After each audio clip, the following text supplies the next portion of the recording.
malaki ah. Parang is in North Insa. Baka pa. Mall of Daran.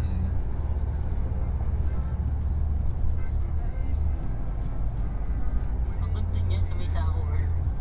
Hindi, iba nakaka-set kasi pareho. Pero haba din yan, nakakapagod maglakad. Ganda ng mall. Oo. Pahaba. Wala siyang second floor pero pahaba. Nakakapagod maglakad.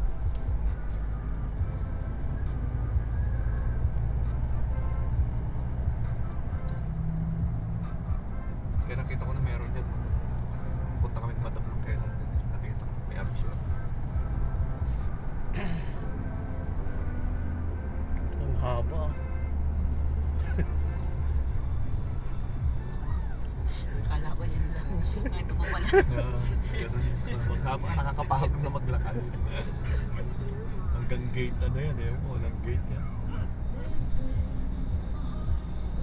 Walang picture pero first floor lang yan. Ito yung pa-okay lang po sa bahay niya. Diretso lang ako. Kaya dito ako tumadaan araw-araw dito. Isang traffic naman kasi doon. Sa kanan. Doon ako sa likod. Ito ruta mo lagi. Oo, punta kay Labos. Akala ko malapit lang din ang bahay sa Diyan, pag ganun. Pero malapit na rin sa atin doon. Kasi magsusot dito. Pag ganito pa, opisina na rin to. ito. Kaya, kanan tayo dyan, papuntang opisina namin yan.